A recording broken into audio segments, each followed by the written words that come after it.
So we're leaving in the morning, Tampa, Florida. There's a little issue with a tropical storm right now, and really hoping that this is not going to be the weather that we have going on.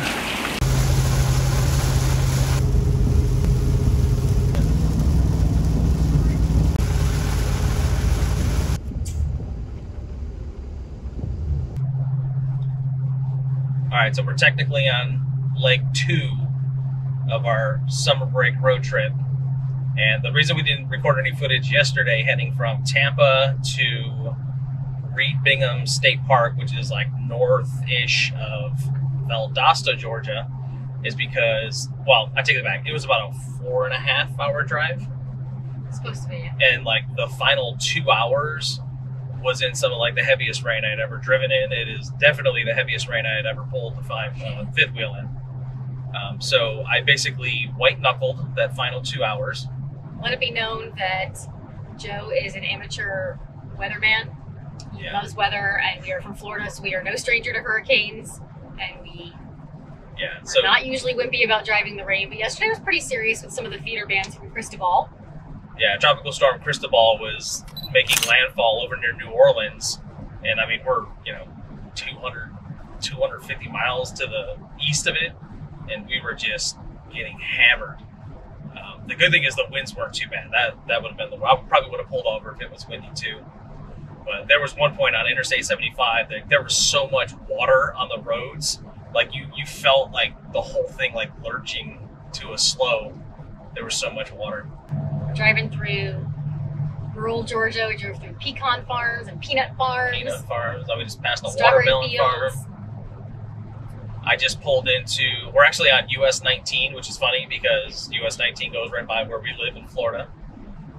And I stopped at a gas station. I saw a gas station that had real tall, like a covering, and I'm like, perfect. So I pull in there, and as I'm pulling in, I'm like, uh-oh. It looked like there was a road that may have went behind it, but when I got behind there, it was just a dumpster. So I'm like, okay. So I'm like, Leah, here's what we do. We get done pumping gas. I'm going to have to back up, not quite into traffic, but I had to back up and then kind of maneuver my way out. As kind of like a novice RVer and like still relatively green to trailering things. Running out of gas is like, out of all the things that could go wrong, I pick running out of gas to obsess over. So we did not have it in our camping supplies, but maybe we need one of those orange vests so I can like stop traffic when you're backing up. Oh yeah, get you some of the cones. Yeah, like an air traffic control. Heck yeah. This is a good plan. Get some of those. Yeah, so we left Bingham State Park. The sad thing is the park that we were at, Bingham State Park in Georgia, looked beautiful. It was like this awesome pull through. Like most of the sites were pull through. There were trees, but it wasn't like overwhelmingly tree-y. There was like big grass fields that like Fred could have ran out and played with, but it rained the entire time.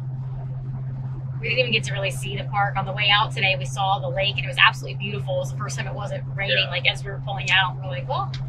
And it was under beautiful as we pulled out. Yeah, it was like 4. I think if the weather was nice, we probably could have got there in about 4.5 hours.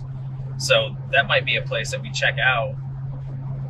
So Florida campers, if there's no spots available in Florida state parks, Bingham State Park in Georgia was awesome. Yeah, super clean too, and they had like a laundry facility. They had like a bathhouse. I'm not sure if any of it was open because we're still in this weird like COVID-19, like we're opening, but things are still not 100% open. But I'm sure once all that clears up, everything will be pretty accessible. It's also a perfect spot. It was only 6 miles off 75, so if you're heading north and need a place to stay for the night, we hoped to explore the park, but even if we had to stay somewhere overnight, we would do that again. The pull-through spots were really easy to get to, and only 6 miles off 75, so it's easy to pop off 75 and pop back on in the morning.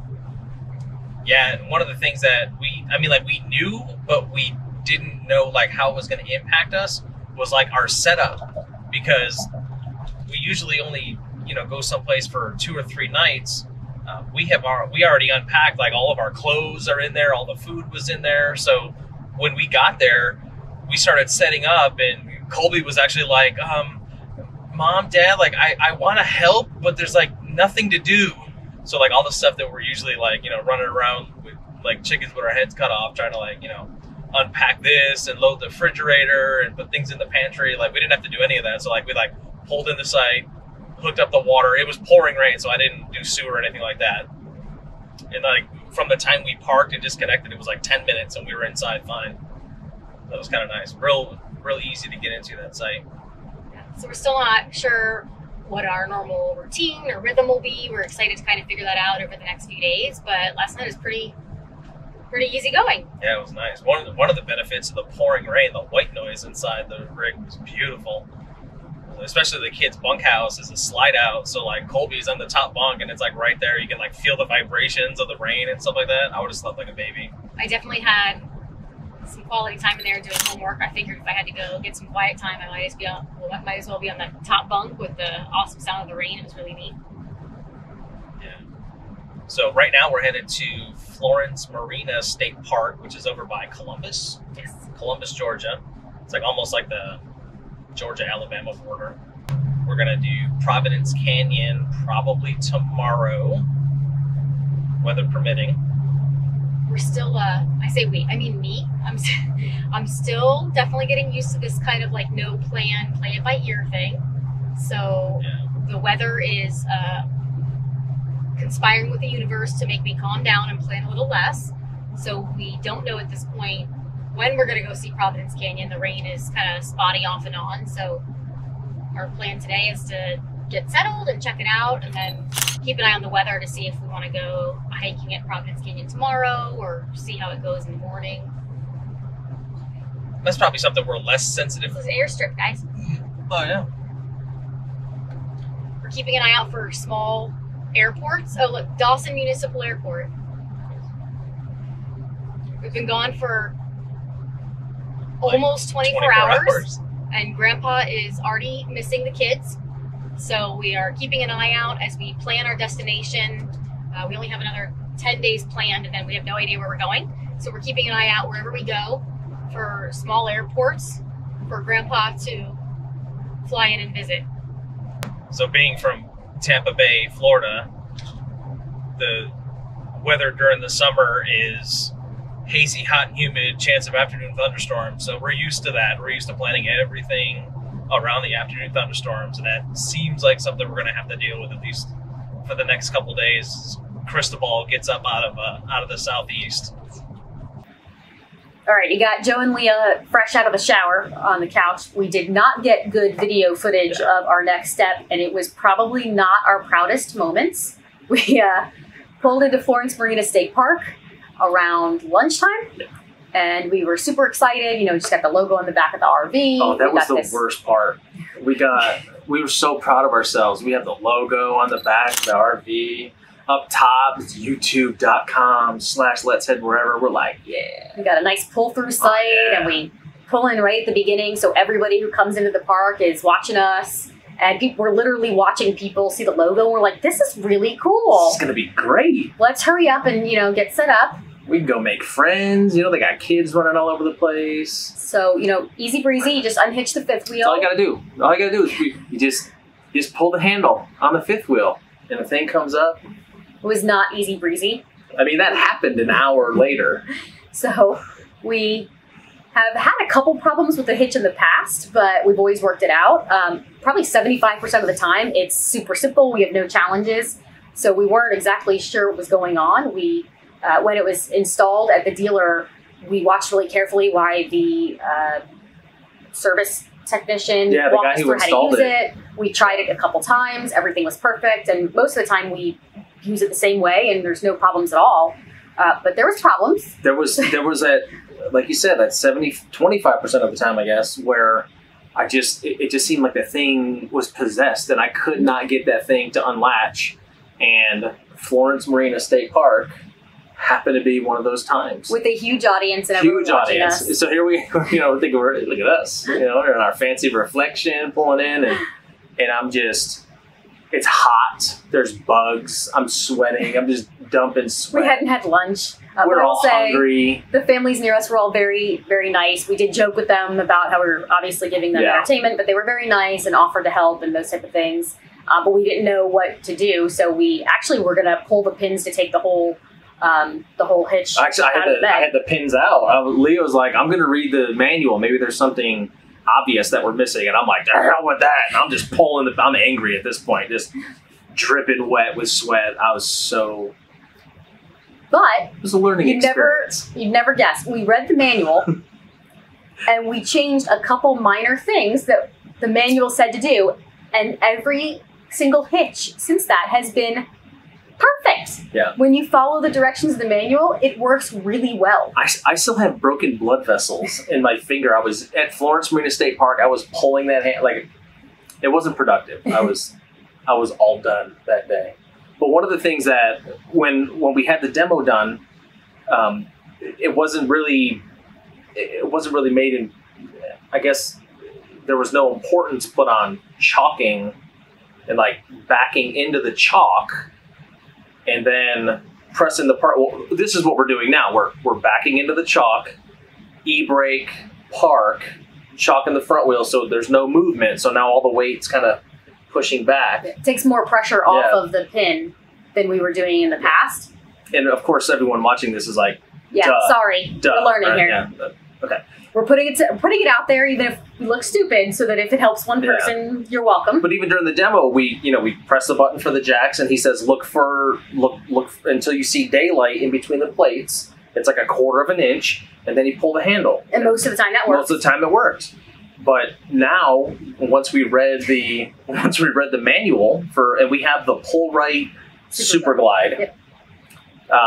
So it says to put the landing gear down and don't elevate the rig. Just when they touch the ground, stop and then pull the handle. I'm like, wait a minute. All that weight is on the plate. There's no way that clink.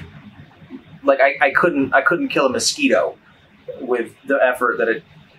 So now that we're learning, now we put the links levelers underneath the front jacks, the front landing gear, and as soon as the landing gear touches the ground, I'm actually kicking the links levelers with my foot just to make sure there's weight on it. And as soon as there's weight on it, we're pulling the handle, and it's super easy, no effort at all. And then we're raising the rest of the way. Then we're pulling out with the truck. Then we get that gap in the plates. I pulled the truck out, and we're off. Funny enough, when we pulled into where we are now, Leo was laughing at me because I just started like laughing maniacally from now on, like, because I still have like so much anxiety, like, oh my gosh, is it going to let go? Is it not going to let go? Is it going to be an hour? And this time, I mean, I got out of the car and it was unhitched in like 90 seconds, and I started laughing like a weirdo. I was out here, like, people were probably like, what is this guy doing? Because he's like cracking up laughing after he unhitched. And I'm like, I'm just really excited that it wasn't an hour later. So you're welcome, neighbors at Florence Marina State Park, for the free entertainment. Yeah. And thank you for being good sports and kind to us when we were probably not at our best. Yeah, I bet we were the butt of a couple jokes that weekend. Yes. So after we ate and got settled, then we drove over to Providence Canyon State Park. We wanted to check it out a little bit before hiking the next day. Thought maybe some scenery would be nice. Yes, a little nature. What do you say? Reset. That was fine. No, but it was funny because we got out there. It was maybe 45 minutes before sunset, and the temperature was real nice. There was like nobody out there. I don't think we saw a single person when we were out there. One of the unexpected gems, that cemetery that we found. There's like a little church in the entrance to, if you've ever been to Providence Canyon, you know what I'm talking about. And it was like, I'm a history guy. I teach social studies, and there's like, grave markers there from like the 1700s, and the graves of like Confederate soldiers from the area and stuff. That was like really cool. I wasn't expecting to see anything like that. It was pretty neat. Somebody had gone around and printed off the history of the individual people that were laid to rest there, and stuff that were buried there, that had military history, and had put laminated paper with each of their military history. So it's pretty neat walking around and checking out the military history. It was a nice unexpected treat. But then we get down to the canyon itself, and like, the sun's setting, and they call it the little Grand Canyon. And I mean, really, that's what it looks like. All the reds and the different colors, and it was gorgeous out there. So we got a good night's sleep. Got up bright and early, tried to beat the heat. It was hot. It was hot that day, and we went down and hiked the canyon. Check it out. All right, we are at Providence Canyon. We are up at the top. We are getting ready to head down.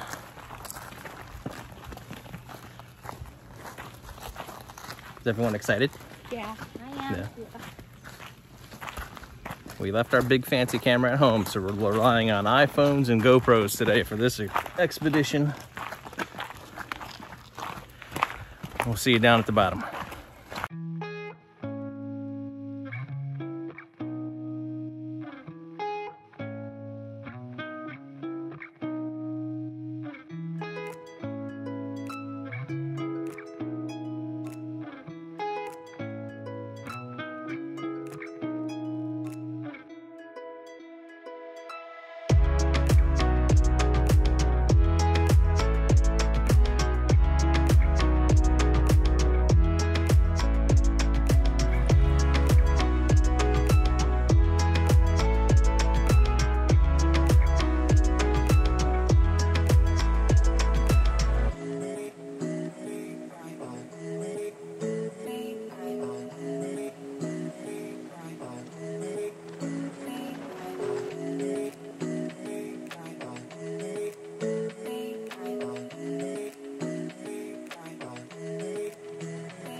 All right, ready? Oh God, I'm nervous.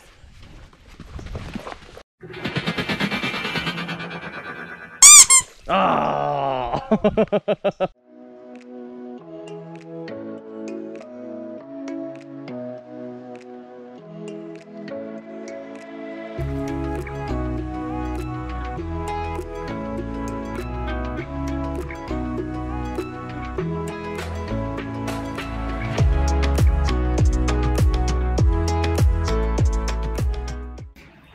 So Florence Marina State Park, where we stayed, was just maybe 10 minutes away from Providence Canyon, so it's a perfect place to stay. Everything was big rig friendly. Yeah. They had lots of pull-through sites, really great experience. The park was beautiful. We were only there for a couple days, so we didn't get to check out a lot of the stuff, but they have a huge lake, lots of wildlife. Gators everywhere too. Yeah. Which doesn't, I mean, we have gators in the pond, 100 feet from our house in Florida. That doesn't intimidate us, But lots of like pavilions and open ground. Yeah. This was a really neat place.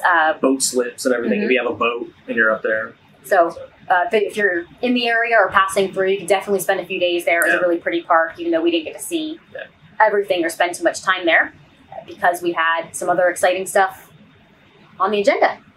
So I hope you guys like this video. We have many more adventures coming up, so make sure you hit that subscribe button, and we'll see you next time.